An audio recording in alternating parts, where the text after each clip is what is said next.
Urban FM 104.5. Urban FM 104.5.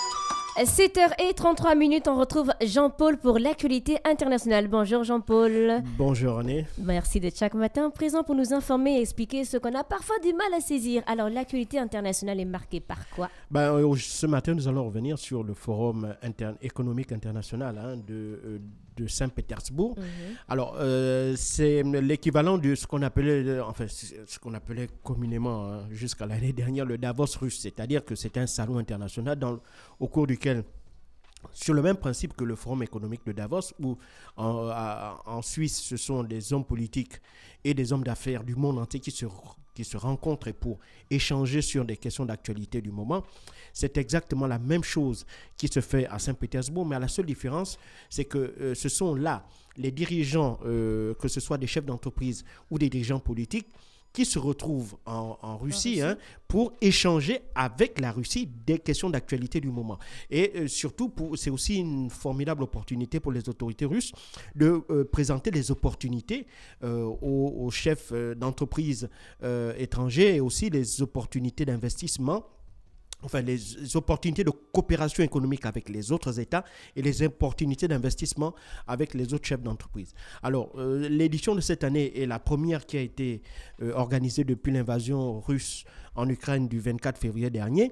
Et jusqu'à l'année dernière, si tu veux, c'était un point de rencontre extrêmement important de chefs d'entreprise et d'hommes politiques.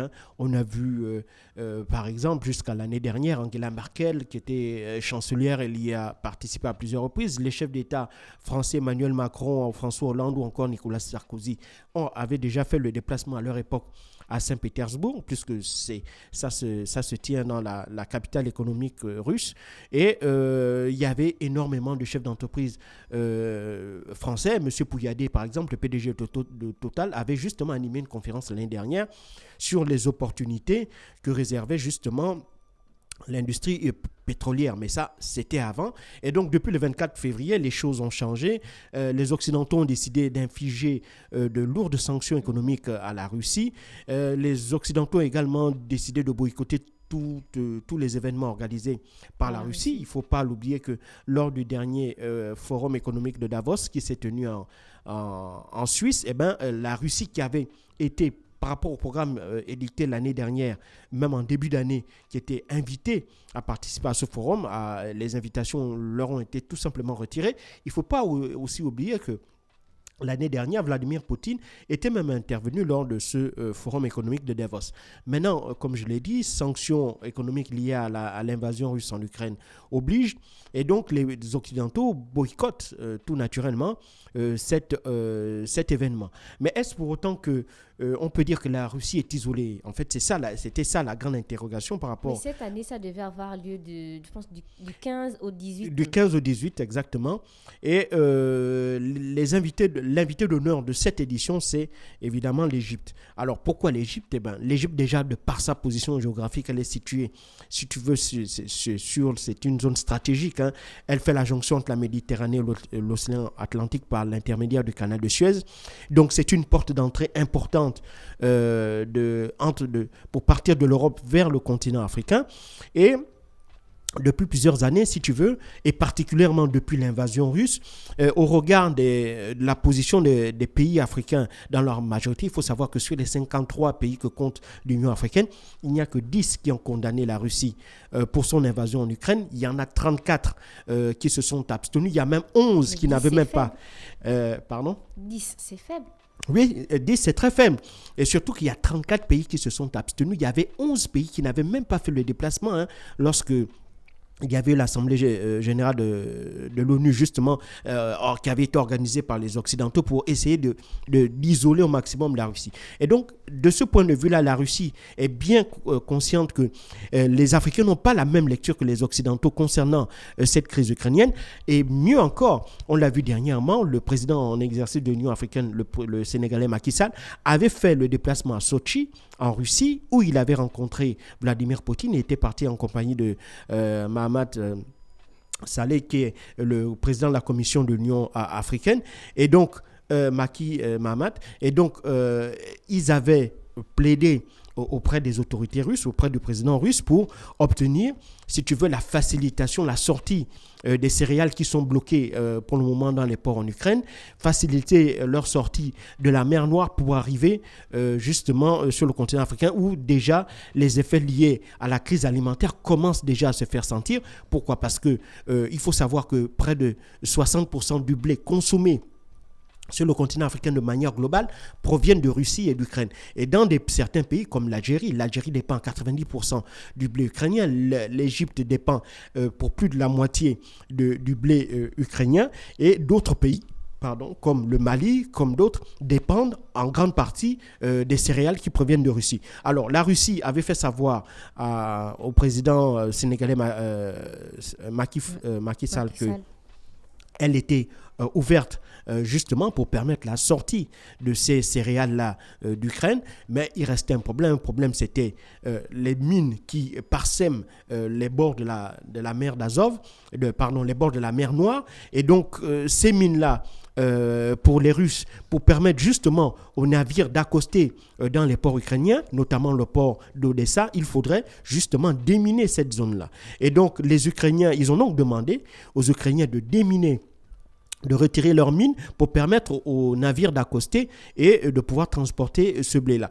Alors, les Ukrainiens, eux, ils refusent parce qu'ils disent qu'ils n'ont pas confiance aux Russes dans le risque, si on démine le port d'Odessa, rien ne dit que la Russie pourrait par la suite intenter une attaque et s'emparer du port d'Odessa. Et donc, c'est du fait que les positions aussi bien ukrainiennes de refuser de retirer les mines qui sont sur la mer Noire, et les autorités russes qui aussi disent pour notamment le céréal qui devrait passer par Mariupol, parce que les Russes ont bonnement fait savoir qu'ils étaient en train d'accélérer, si tu veux, la remise à niveau du port de Mariupol pour permettre justement la sortie de ces céréales-là.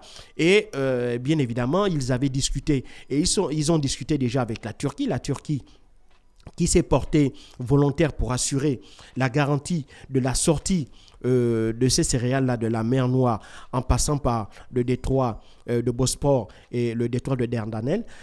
Ces deux détroits-là qui appartiennent à la Turquie et qui sont contrôlés par la Turquie sont les seuls points d'accès pour la mer Noire. Donc, le président russe a donc apporté, lors de cette entrevue avec le président Macky Sall, les garanties de son côté pour accélérer, pour permettre justement la sortie de ces céréales-là. Mais pour les raisons que je viens d'expliquer, ces dernières restent encore bloquées. Et donc,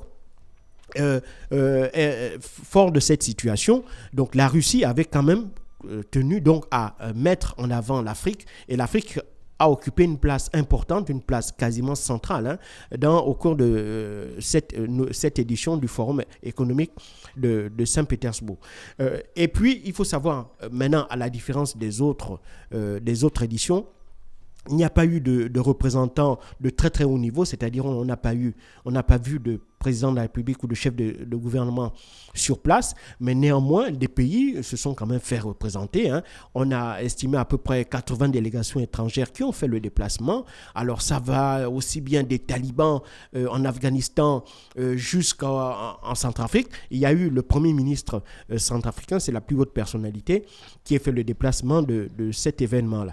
Et donc, tous ces représentants-là ont durant 3 jours échangé sur des questions d'actualité, évidemment. Et sur le conflit aussi, Ukraine-Russie. Le conflit occupait là une place centrale, justement. La Russie essayant de montrer aux Occidentaux qu'elle n'est pas isolée en dépit des lourdes sanctions dont elle fait l'objet. Et elle a tenu à montrer justement à ces pays-là, à ces pays invités-là, si tu veux, toutes les potentialités qui s'offrent à eux grâce à la capacité russe à pouvoir, si tu veux, transcender ces sanctions-là. Alors, même si on sait que dans les faits, c'est un peu compliqué, puisque l'embargo ne touche pas seulement ne concerne pas seulement, si tu veux, les sanctions purement économiques. L'embargo aussi, il est technologique. L'embargo, il est aussi monétaire. Donc, les pays n'ont pas le droit de commercer avec la Russie en euros ou en dollars. Les pays n'ont pas le droit de commercer avec la Russie par le biais de technologies occidentales, par exemple la technologie SWIFT qui permet justement des paiements bancaires de banque à banque. Et donc la technologie SWIFT étant une technologie américaine, donc la plupart des pays africains qui utilisent cette technologie-là pour justement commercer, sont aujourd'hui bloqués parce qu'ils ne peuvent pas commercer avec la Russie. Et donc, et aussi, donc, la pression, elle est diplomatique. Les Occidentaux qui ont, par exemple, une influence encore non négligeable sur un certain nombre de pays à travers le monde, continuent de mettre la pression pour essayer d'isoler davantage la Russie avec les résultats assez mitigés que l'on peut observer aujourd'hui. Néanmoins, donc, les Russes ont voulu faire savoir que en dépit donc de ces sanctions-là, ils ont la capacité de pouvoir continuer à commercer avec les pays du monde entier et surtout qu'ils ont la possibilité de leur permettre de réaliser quelque chose de totalement inédit depuis la fin de la Seconde Guerre mondiale, c'est-à-dire la création d'un nouvel ordre économique alternatif à l'ordre économique qui est issu des institutions de Bretton Woods après la fin de la Deuxième Guerre mondiale. Donc évidemment, on n'en est pas là, on en est encore très loin. L'essentiel déjà pour la Russie, c'est de maintenir un dialogue avec les pays et de leur prouver qu'ils ont la possibilité de contourner les sanctions occidentales et donc de commercer avec la Russie, surtout que la Russie est un pays incontournable dans certains domaines, on le sait, dans le domaine de l'énergie et dans le domaine de l'agriculture. Et donc, les pays ont besoin, sinon pas besoin, ils ont besoin et d'énergie et d'alimentation. Et donc, la Russie, du fait du rôle important qu'il joue, la Russie, par exemple, avec l'Ukraine, c'est 40% de la production des exportations mondiales de céréales. La Russie, à elle toute seule, c'est plus de 20%. Donc, tout ça fait qu'aujourd'hui, et bien entendu, la Russie, du fait de ce conflit, empêche pour le moment l'Ukraine de pouvoir exporter. Donc, tout ça fait que, qu'on le veuille ou pas, que ce soit de manière directe ou non officielle, les pays discutent avec la Russie, soit directement, soit par d'autres pays interposés. On sait par exemple que le Sénégal avait été encouragé par la France pour discuter avec la Russie, pour essayer de décanter la situation liée justement à cet embargo sur les céréales. Alors les Russes, ils expliquent, pour revenir encore aux céréales, que l'une des raisons aussi pour lesquelles il y a ce risque alimentaire-là, même si les Occidentaux accusent Vladimir Poutine d'être responsable de l'inflation dont leurs pays sont victimes. Ils ont même appelé cette inflation-là l'inflation Poutine.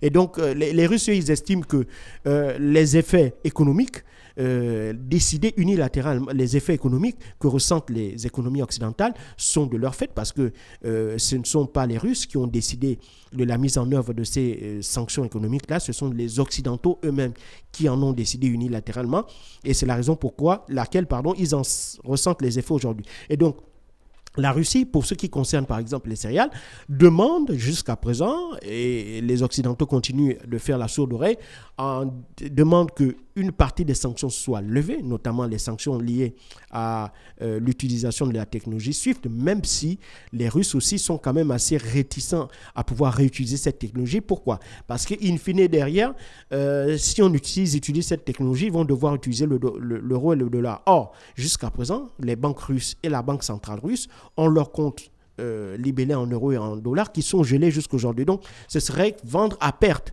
en quelque sorte, ces céréales-là. Et ça, ils ne le veulent pas. Et donc, il est clair qu'ils sont certainement avec les pays qui en ont le plus besoin, notamment les pays africains, ils vont certainement mettre en place, que ce soit maintenant ou d'ici la fin de l'année, des mécanismes qui vont leur permettre, un peu comme pour le gaz et le pétrole vis-à-vis des Occidentaux, c'est-à-dire de permettre de payer le gaz et le pétrole en roubles, la Russie va certainement, ou est certainement en train de réfléchir pour la mise en place d'un mécanisme avec les pays africains ou les pays qui en ont vraiment besoin, parce qu'il n'y a pas que l'Afrique qui a besoin de céréales russes, il y a aussi le Moyen-Orient, l'Arabie Saoudite, les Émirats Arabes Unis qui consomment énormément de céréales russes et qui en sont aussi fortement dépendants. Donc, il va s'agir pour la Russie, dans les semaines et les mois à venir, à réfléchir à la mise en place sur la base de ce qui s'est fait concernant l'achat du pétrole et du gaz russe en roubles via la banque Gazprom qui délivre justement ces roubles-là aux pays occidentaux qui achètent du gaz et du pétrole russe.